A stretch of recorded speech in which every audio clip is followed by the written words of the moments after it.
La Tunisie commémore, ce mercredi 17 décembre, le 14e anniversaire du déclenchement de la révolution du jasmin. Le régime algérien a tenu à s'associer à cet événement historique en dépêchant, à Tunis, des centaines de ressortissants algériens. Arrivés la veille dans la capitale à bord d'une cinquantaine d'autocars, ces participants ont bénéficié d'une prise en charge totale par le budget de l'État algérien, incluant le transport, la nourriture et l'hébergement dans des hôtels situés à proximité de l'avenue Habib Bourguiba. Le choix de ce lieu n'a rien de fortuit. Les partisans du président Kais Saied avaient en effet programmé, pour ce mercredi 17 décembre 2025, une « marche millionnaire » dans ce haut lieu symbolique de la capitale tunisienne. Conscients de l'impopularité du chef de l'État et de l'appareil sécuritaire qui le soutient, les organisateurs ont fait appel à leur seul allié dans la région du Grand Maghreb afin de donner l'illusion d'un large soutien populaire aux locataires du palais de Carthage. L'entreprise s'est toutefois soldée par un échec retentissant. Selon des médias de l'opposition tunisienne, le président Kais Saied n'aurait réussi à mobiliser qu'environ 1500 personnes, dont une majorité de nationalité algérienne.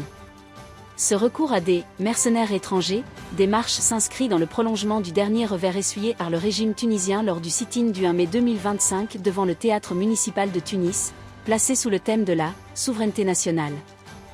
L'envoi de « mercenaires des marches » constitue ainsi le dernier épisode de la politique de soutien assumé du régime autoritaire algérien à son « frère » tunisien.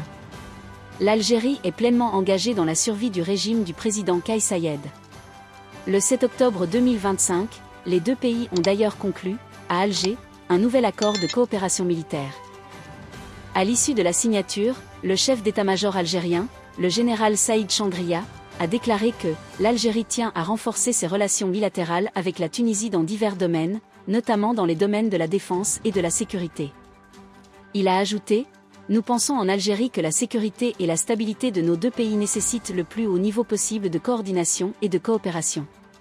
Les défis sécuritaires, économiques et géopolitiques auxquels notre région est confrontée nous obligent aujourd'hui, plus que jamais, à renforcer l'action commune. » Le printemps arabe, né en 2011 en Tunisie, pourrait bien renaître de ses cendres, une fois encore, depuis son berceau.